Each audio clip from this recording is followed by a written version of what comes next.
Well, welcome to the More to the Story podcast. I am so glad that you all have come along, and I have been waiting for this conversation that's coming your way. Now, many of you know that I serve as the president of Wesley Biblical Seminary, and one of the things that's often said about seminaries is that people need to forget what they've learned as soon as they get in the ministry because we don't actually teach them the things that they need. Well, I'm excited to talk to our guest today. We've connected with his family in the past, but I'll introduce him to you in just a second. But you know, this podcast comes to you from Wesley Biblical Seminary, where we are sending out trusted leaders for faithful churches. We do that through academic degrees, bachelor's, master's, doctoral degrees. At the same time, we have graduate certificate programs. We have our Wesley Institute. There's several things we'd love for you to check out, and you can find out more about us at wbs.edu. We're in a season of growth. We've just grown again from fall to spring, another 10% in full-time equivalents. That's 20% up from last year. We have our highest enrollment in our history, more students taking more classes than ever. And so we'd love for you to check us out at wbs.edu. Also, sign up for my email list at andymiller3rd.com. That's andymillerIII.com, and I'll send you a free tool called 5 Steps to Deeper Teaching and Preaching. And then when you go to my website, you also see I have some other things available, some curriculum or courses for small groups and Sunday school courses that are there. Love for you to check that out at andymiller3rd.com. All right, I am so glad to welcome on the podcast my new friend, Sam, Dr. Sam Rainer, who is a president.com, and he is also a pastor in the Bradenton, Florida area. Sam, welcome to the podcast. Andy, it is an honor to be on your show, and even more of an honor to share this time with you, being that you are the third, because I am as well. Samuel Solomon Rainer the third. Yeah, Samuel Solomon Rainer the third is my full name. There's a bit of a Jewish background there for some of you who are kind of picking up on that, Jewish and German. So yeah, it's neat that 2 3s here. There you go. SSR. That's it. So No. Okay, so you know it's my initials whenever I sign documents because it's SSRIII. That's how I do it. Wow, yeah. So I ASM III. You know, it's kind of not an easy thing to say. I made that my website, andymillerthird.com. I'm like, oh man, like, do people write the third or III? And it's just kind of funny saying that when I do. But there it is. Now, but your dad's name is Tom. So help me get this. We're going to have to spend the rest of this podcast talking about how all of this happened. But my dad and his brother named their firstborn sons after each other. Oh, my goodness. Okay. So the name, my grandpa was Samuel Solomon Rainer Sr. Fascinating story there. He was a Methodist and civil rights advocate. Well, I think the only white mayor in South Alabama, really all of Alabama, to fight for civil rights. Was a World War II hero. Fascinating story of Sam Sr. My uncle is Sam Jr. I am Sam III. Okay. So my brother, he was threatening me my whole life. He's younger than me by 3 years. He said, Andy, I'm gonna beat you to it. I'm gonna have a boy first, and I'm gonna name him Andy the Fourth. And I do have a fourth at home. So, but my brother didn't make it. So I arrived first. We'll see what happens. I don't know if a fifth will come or not, but I'm like you, like I have a legacy that I'm thankful for. And I love, I still get confused, and now I get confused for my son. But I'm so glad to be connected to that legacy. And yours, that's a part of, like, even what I want to talk about here is that your dad has created a legacy of sorts. He is a well-known name. He came on my podcast about a year ago talking, and he was real interested in talking about the Global Methodist Church and thinking of this opportunity. And I've benefited from your family's resources through the years. I imagine many people who are listening right now know of those resources that have really helped implement practical steps for churches to be more effective in winning people for Jesus and being healthy churches. And so I thought, man, I would love to talk to your dad, because this is what got me there is I was just reminded of his book, The Autopsy of a Deceased Church. And I thought, man, some of these Methodist churches might need to die, but they really need to take an opportunity to pivot. So that's a bit of your legacy. But talk to me how that works, like in you and your own calling, and how you got into this and Church Answers University. We'll get to all this stuff, I'm sure. Yeah, my calling is one in which, yeah, I did recognize my family legacy, but I didn't start there. I was a business guy.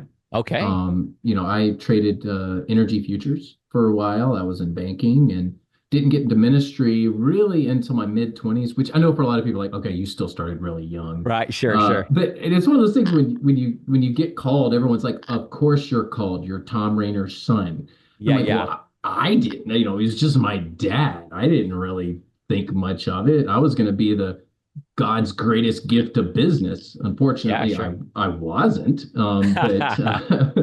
but I started down that road, and then I just worked my way into bivocational ministry, small country church of 6 people. I like to say Okay. my first church was a mega church of 6 people, There you and go. my only deacon had more tattoos than teeth. Okay. And so Gotcha. I'm a city boy, but I'm driving 2 hours one way to get there. And that's how I started. I Was started that while in, you're trading? You're yeah, doing that same time? Yeah. Yeah. Okay. Gotcha. I was doing energy futures as my job, and then just pastoring on the weekends, driving to get there. And I had a girlfriend at the time, now my wife. So I for a lot of your listeners that are pastors, I started just like they did. Yes, my family has a great legacy. I'm very blessed to have been brought into those circles, and I think I, in many ways, had a bit of a head start when I got Sure. going Sure. because of that legacy. There's no doubt about that. But I slogged it out. It's this church that didn't even have air conditioning, just like a lot of other guys do. And I'm glad I did, Yeah. honestly. Sure. I probably could have gotten an internship at a big mega church, but I wasn't smart enough to figure that out. I just Yeah. just rolled right into, well, let's go to the one church that'll actually have me as a pastor, because I I had no clue what I was doing. Yeah. Sure. I had Sure. no clue what I was doing. I started preaching when I was 24, went into full-time ministry in Indiana, actually, when I was 26, turning 27. So I quit my job, got married, and then went full-time ministry at a church of about 80 to 100 people, all within a couple of weeks. So I ripped that Wow. Band-Aid off. And again, that's my story is a lot of similar to a lot of other people's stories. I've pastored that church of 80. I've pastored that church of 6. Yeah. And I wouldn't change that for anything, because it showed me what the broad swath of churches look like in America. And unfortunately, there's some great people. Man, my churches were terribly unhealthy when I got started, but good people, if that makes sense. Yeah. Sure. Like Sure. I love the people, but man, how unhealthy they are.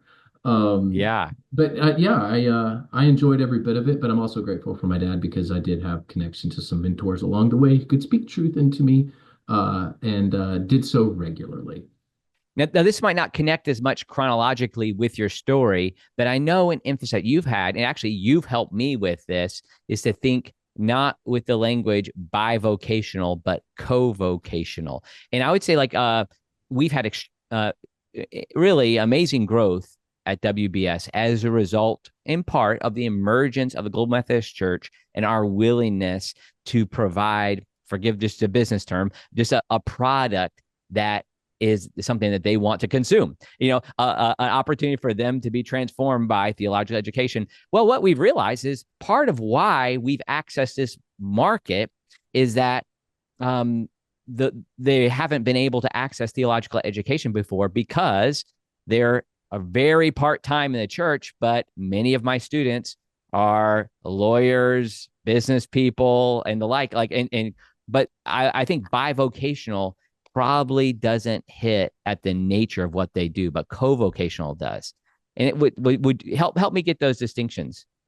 Yeah, and I think the term will eventually transition to co-vocational. I think people are just going to adopt that term. Okay. And if you're listening, you may be thinking, well, this is really nuanced, bivocational versus co-vocational. But typically, historically, bivocational meant that the church was in such a financial place that it just couldn't pay somebody full time. My church of 6 people, it was rural, it was poor. They did pay me, I think it was $50 a week. Okay. Yeah. And that's what they could afford. Frankly, my tithe back to the church, was a lot more than what they were paying me. So Wow. there was, Yeah. because I was in the business world, there was no way that they could pay full time, and maybe those six people needed a pastor full time. They just couldn't afford it. So that's bivocational. Is the church just for whatever reason isn't in a place to offer a pay package that's full time?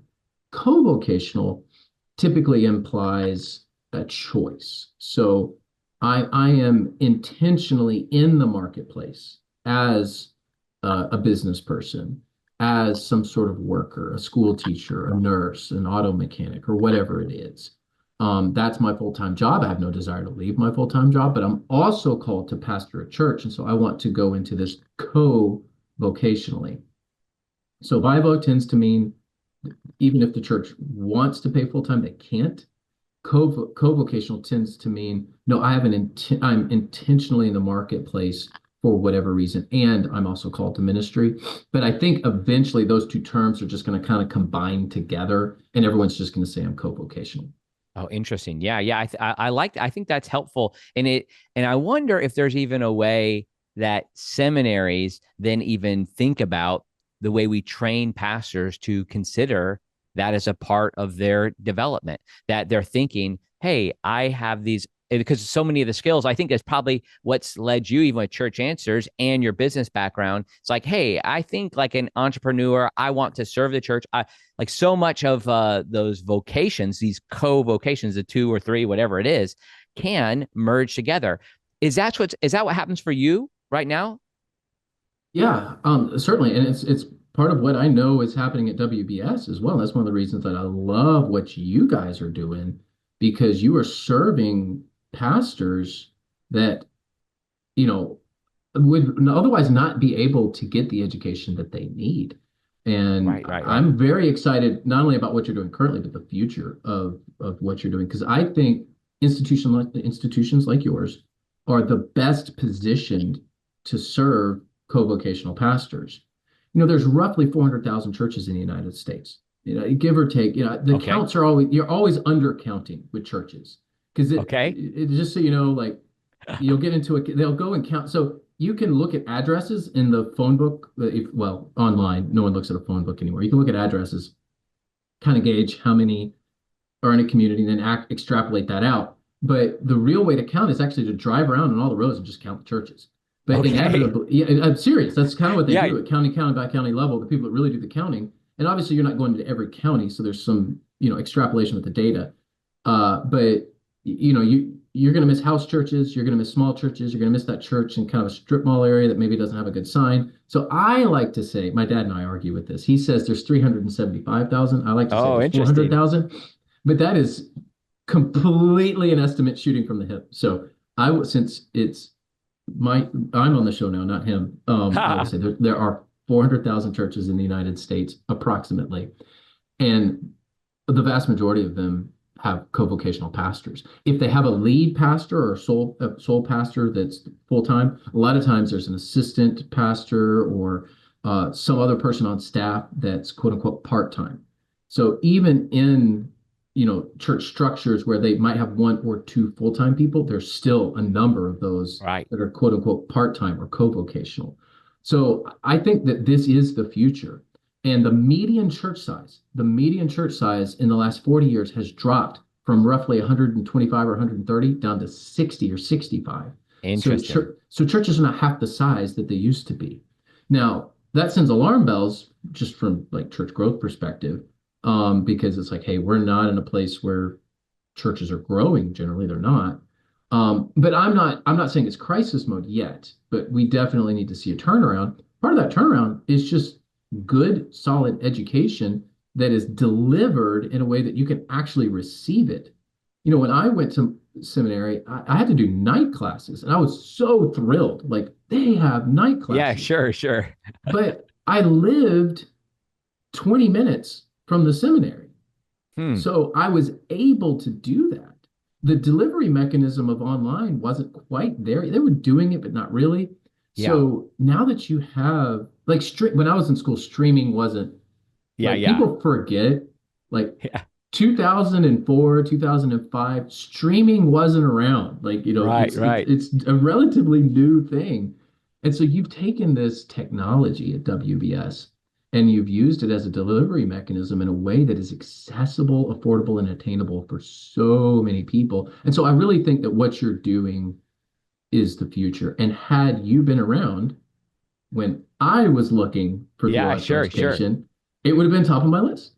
No, it's so interesting. And even you and I talked a little bit before the show, um, theologically. So you come from the Baptist tradition. People who know your dad know he like served as a dean at Southern Seminary, but probably more like you're not a Calvinist Baptist. I know some people hardly know that such a thing exists, but particularly for my world, like honestly, like in Wesleyan land, it's just like they categorize people too quickly in many directions, but also um let me let you say it. Let me not tell you your theology, but like I think like there's things about what evangelical Wesleyan tradition offers that has some compatibility in a more general evangelical world.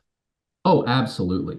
Absolutely. So, yes, I am what I would like to call a historical Baptist. I'm a Okay, John Leland Baptist. I'm a Roger Williams there you Baptist. I'm an go. Obadiah Holmes Baptist. So, if you don't know those names, hit pause, listen to them again, and go read. We have a great tradition in the way that you have a great tradition too. But yeah, Yes. I'm not a Calvinist. I would not call myself Reformed. I have a lot of friends in that world. I have a lot of respect for that world. Me I too. just don't I just don't happen to be in that world. And I think a lot of Baptists are more where I am, frankly, and certainly historically. So even in my own tribe, and the little church history here, you have the Charlestonian tradition of Southern Hmm. Baptists. I'm Southern Baptist Right. specifically. You have the Charlestonian tradition and you have the Sandy Creek tradition. So the Charlestonian tradition was more Reformed and more high church. The Sandy Creek tradition was more Arminian and more low church. So I come from that tradition of Sandy Creek, a little more Arminian, not full Arminian, but more that direction, and low church. So, very free sort of worship experiences, not bound by the liturgy or creeds or anything like that. Not that those things are bad at all. I certainly have a No, lot of sure, respect, sure. Yeah. certainly have a lot of respect for them, and there's value there. It's just not the tradition that I grew up in. And so you're right. When you say Baptist, I mean, yeah, a lot of people do think Reformed because of like the last 20, 25 years. But please don't forget like the Free Will Baptists that are out Right. Sure, there. sure. Yeah. Eddie Moody is doing an amazing job with that group. Third youngest group of any faith tradition in the United States. Interesting. I didn't Yep, know Free that. Will Yeah. Baptists. Global Methodists are really the front runners of these new movements and what's occurring. But please don't forget the Free Will Baptists either, because Yeah. they're doing some amazing things in rural areas. And so Mm. I do think that there is a large segment of people like myself that fit well within your tradition, even Hmm. if I'm not quite all the way there with every little thing, Yeah. Yeah. in terms of just getting an education. Right. Like, Right. Right. where do Sure. I want to go? You're you're never going to find a church that agrees with like everything Right. that you agree. And frankly, you're Yeah. never going to find a school that agrees with everything that you. That Yeah. would be Sure. Sure. a pretty rare thing where everything lines up. Yeah. Sure. It doesn't, even finding a church, you're not gonna That's find that. right. So you have to ask yourself, okay, what is something that's important to me? Like for me, it's inerrancy. Like, and we may Okay. have Yeah. some different interpretations. I say, Hmm. okay, we're going to look at this text, but I know that you're an inerrantist and you're approaching scripture from that perspective. That's a Yes. very important thing to me. Yeah. Even Sure. if Sure. we come to some different conclusions about the way the text is interpreted, I at least know your framework is that this is God's word and it's inerrant. So that's important to me. That's actually more important to me than alignment on every little nuance of interpretation. It's your framework. So Yeah. Sure. Sure. when you're thinking about theological education, you have to think in those broader senses, because it's going to be rare for the person to agree with everything in a church or in an academic institution. I think you guys can serve a very large swath of the United States with where you are. And I'm really excited about like you guys doing more, and I think you will. Yeah, amen. No, thanks so much for that encouragement. And it means a lot coming from you guys because you're on a research end, and in hearing you say these things, it's like confirming intuitions that I have, like just kind of gut feelings that maybe I overhear or we discuss at like a faculty meeting as we just kind of organically have end up serving in some of these traditions. Actually, it's been some of the African American Baptist traditions in Mississippi that have often come to us because it couldn't quite fit in at other seminaries that would have more, well, a reformed streak. And so what we found is like a lot of synergy in those environments. And so it's really helpful to hear that from you. Now, I want to make sure to get in, like, tell us what Church Answers does. And I think that that's part of what like I said at the very beginning, is that I'm interested. I hear all the time, like some people will say, look, when I finally get students from seminary, I like tell them to, forget what they've learned. Now I'm going to tell you how to run a church. I feel like these are the type of things that are often missed. And I want to be sensitive to that. At the same time, like, I know that a task for a seminary at a graduate level is to help people know how to think and then how to approach some of these practical concerns with a theological foundation. Like that's very important that we establish that. But at the same time, like I need to learn from some of your books, like, all right, this is how you create a safe sanctuary. This is how you welcome people. There's type of thing. So and maybe I've missed, I'm just, well, I might make sure I understand. What does Church Answers do? Like, what's your mission? I love the question. Thank you. What do you guys actually do? Well, we do. So what could you say you do around here? Yeah, no, exactly. Exactly. For those of you who get that reference, Yeah, very good movie reference there. Sometimes we're the same generation, so we can probably just speak in colloquial phrases like that for a long time. Probably good. It's a great question. So by design, seminaries are theological. They are. Yeah. You are getting a theological education. So I get the sentiment, well, you got to forget everything you learned in seminary because it's not how you run a church. I'd say, okay, I get the joke. There's some truth to that. Because a lot of times your professors don't have a whole lot of leadership experience. They have theological experience, and that's why you're there. So let's understand what it is first. So seminary is for, first, theological education. That's why it exists. Now, you can't neglect the practical stuff, of course. But what we do is, I would say, we build on the foundation. So, the seminary is the foundation. It's making sure that it's, you've got that rock solid foundation. If you think that the seminary is going to prepare you for 40 years of ministry, you are sorely mistaken. There is nothing that can in a degree program prepare you for 40 years of ministry.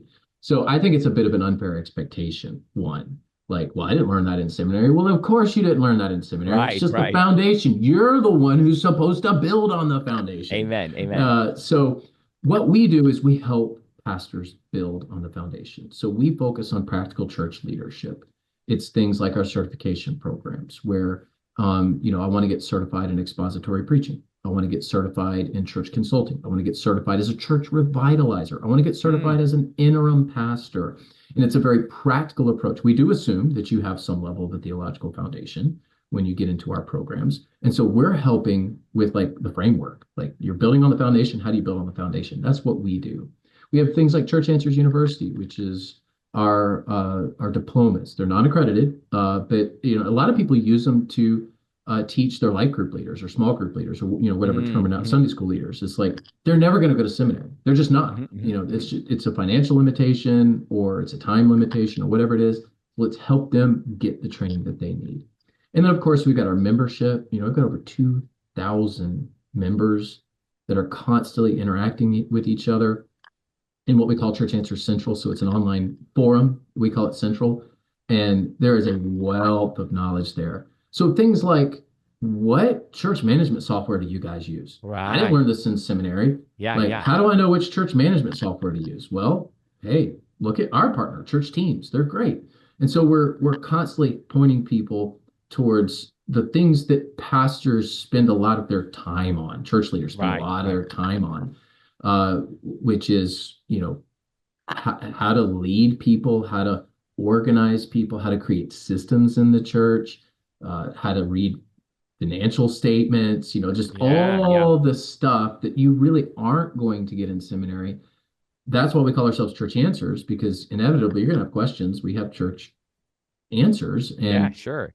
we also do a lot of free content. So not Okay. only do we have paying members who get access to a lot of resources, we also have people that just sign up for our email list, similar to what you're doing with your email list, and just providing free constant amounts of daily content. We provide free daily Okay. Wow, content, wow. and all of it is around practical church leadership. So articles, podcasts, webinars.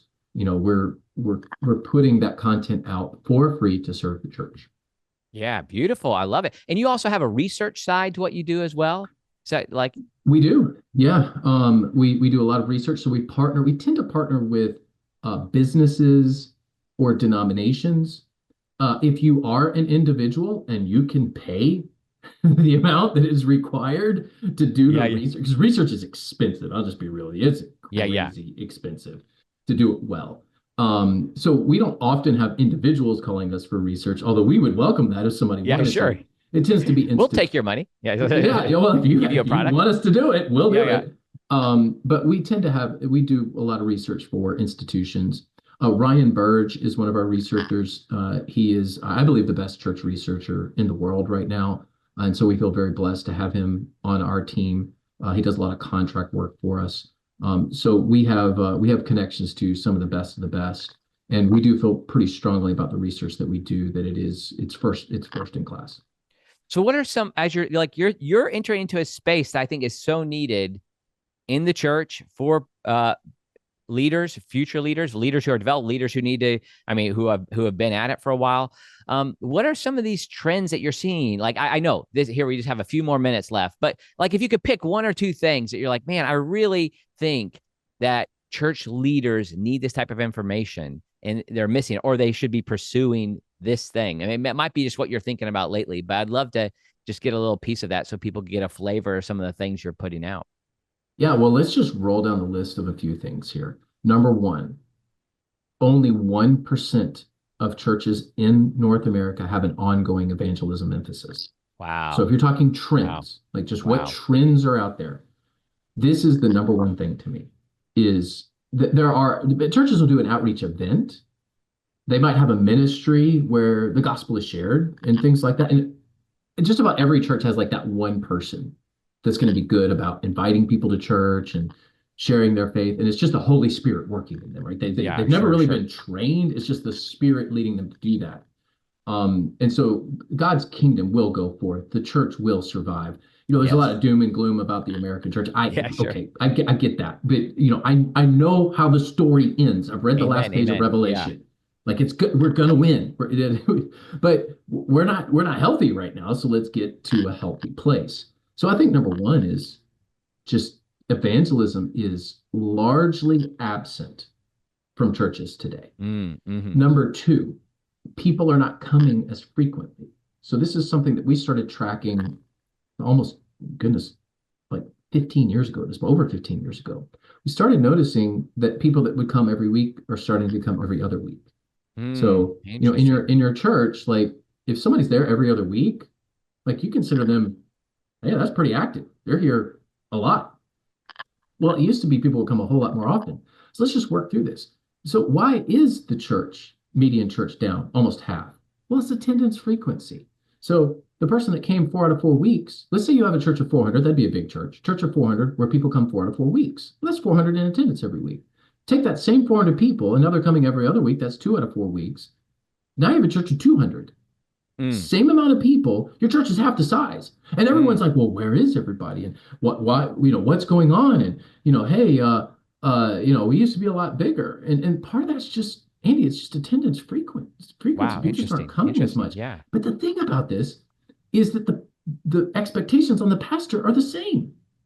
Yes. You Yes. still Sure. have to minister to 400 people. So it's like the church looks like it's half the size, but pastors are busier than ever. Hmm. because that person that comes 1 out of 5 weeks or 1 out of 7 weeks still demands things of the, I still want the hospital visit. I still need you to do this wedding. Hey, can you pray for me? I'm going to text you. So, churches are smaller on Sunday mornings or Saturdays or whenever you meet. Um, less people in the pews, but pastors are busier than ever. And the reason is because of this attendance frequency problem. So there's two things right there. I mean, I could list 10 others, Yeah, but interesting. we're not doing evangelism. And so we're not reaching new people the way that we should. And the people that are there connected aren't coming as often, but still demanding as much of their pastors. Interesting. So, what type of things do you think, particularly number two? I mean, I'm really interested in the evangelistic side too. And I think just point people to any books written with the last name of Rayner. You're going to find some solutions to that. But on the side of how pastors respond to this frequency of attendance, what are some of the answers that you all are giving? Yeah, so one of the answers is get people serving. And, this is an old trick. I hate to say trick, Yeah, but that's right. an Yeah, old solution. that's a much better word. Thank you. This is used to hear these old church growth people, and about old, I mean like 50 years ago, say, give everyone a job Right. at your Sure. church. Like, but what they were getting at was there was something to it. Like Yeah. Yeah. I can't assign motive. I don't know their motives. A lot of this church growth movement was just, hey, how do you get a church bigger, right? But Yeah. Yeah. there is something to we expect you to be here to do this. Mm, So I'll give you a really silly example. It's hilarious to me. So I'm consulting uh, First Baptist Church, Montgomery, Alabama, yeah. and we just got back from an on-site visit with them. I love that church. So hear me out. I'm going to speak very positively of them. If you're in the area, you should go check them out. They're the first church that ever in the history of the world that installed escalators. So Wow. the first church to have escalators. Now here's the thing. They only run one way. So at the beginning of the Sunday school hour, they have to run Wow. up. But sometime midway through the Sunday school hour, they've got to be shifted back down. This cracks me up. There's somebody in the church, their job every week To turn is it to turn around. reverse the direction of the escalators. And you know what the number one complaint is in that church? We heard it from the pastors. The number one complaint in the church is the escalators are running the wrong way again. So that job, it sounds silly, but that job is critically important because those folks need to be able to get up and down. They're not going to be able to get to their class. They're not going to be able to get to the worship service. So that's a bit of a facetious example. No, no, But the yeah. point is there. Somebody's got to do that job. So the more that you give people something to do in the church, and it's all of value, the more likely that they know they're needed. Yes, They amen. know Yeah. that if they don't show up to reverse the escalator direction, though the pastors are never going to hear the end of it. So Yeah, yeah. it is an important job.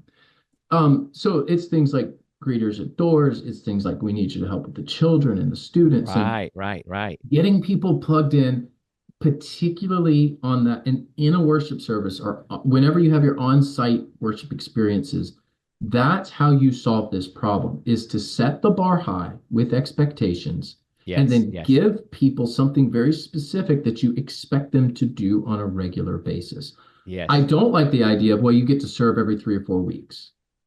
I think that's a mistake. Now, some people just Yeah, need breaks. interesting. And if you Yeah, need a break, take a break. Like sure, seriously, sure. like just if you're like, hey, I'm kind of burnt out, take a break. But really, I like the idea of no, we need you here every week to do this. And Yeah, if you no, and if this you is do need a good. break, let us know. But a lot of churches create this rotation thing. Guess what you're telling them? Yeah, that's right. You can take a week off. Yeah, You can take a week off. Yeah. and they will. Now, it's so interesting, this idea of participating in something rather than benefiting from it, right? They're like a kind of a key distinction. This is part of the success of my past denomination, the Salvation Army. So I was 6 generations in the Salvation Army. I served for 15 years as a leader in the Salvation Army, as what's called an officer. Well, if you were to look at the budget just for the United States, I don't know, $4 or $5 billion budget, and then you look at the most the thing that they're most known for in fundraising is the red kettles, the ringing of the bells in front of stores. Well, what they'll make on that is so marginal and almost insignificant financially. Now, some would disagree with me on that. But if that's the case, what it actually does is it produces an avenue for there to be participation. So I knew that in 15 years, if I got somebody to volunteer to ring the bell, even if it's for a half an hour in the cold, except for in Florida, it wasn't always cold. As you know, when I was there, I was in Tampa. We were right up the road from you. They were doing something for me for a half an hour, maybe once a year. They were thanking people for me. And then inevitably, people would come and say, hey, my grandfather always told me that we should support the Salvation Army. Or maybe somebody who's actually received some help would come and say, I always give because of this. And then on the other side, people are participating in this. They're giving $1, a couple of quarters, putting it in, and now they're invested in it. Like it's one of the most amazing things. And then it's this publicity. So it's like, yeah, the money is important. Like, yeah, I'm thankful for it. But what it does is it gets people engaged in what's happening. And that's critical to making churches be able to respond to this frequency problem. I love that. See, that's so clear, Sam. Thank you so much for sharing that. I only have a few more minutes. So I'm sorry. Actually, Sam and I set up this interview. Normally I give an hour and a half. I set it up, and that's what I did with Sam. I had an hour and a half before my next appointment, but he and I talked for 45 minutes before we got going. So sorry, this is a little shorter pod. Sam, I always ask people, the title of my podcast is, the name of it is More to the Story. Now you have a couple of podcasts, a lot of material out there, several books, a recent book that you wrote on safety in churches, but like, is there more to the story of Sam? Is there something that you don't get to share very often? Is there a kind of a hobby you have, or a little something that you just don't even get to share on your podcast? Is there more to the story of Sam? Oh yeah. Oh yeah. There's a few layers to this onion, I guess. Okay. I don't like onions. I don't like onions and garlic. So we'll just start. Okay, there it is. Start there. My wife has to buy the spaghetti sauce that is like the sensitive stomach spaghetti sauce, not because I have a sensitive stomach, because I don't like the taste of onions and garlic. Oh, man. No, I'll eat it. It's just I don't like it strong. I just Okay. I just would rather not have a strong smell there. So I have terrible eyes and terrible ears, but my nose is I can smell. My senses have overtaken. So that's one thing that nobody cares about at all, but you asked. So there's interesting. In terms of hobbies, I am a runner. I run ultra marathons. What's an ultra marathon? Like 100 miles? I have a 50 miler coming up in a week. Wow. So 30, 50, 100, 250 miles. Anything over a marathon usually starts right around like a 50K, which is like 31 miles. Okay. Tends to be where the ultra marathon distance comes in.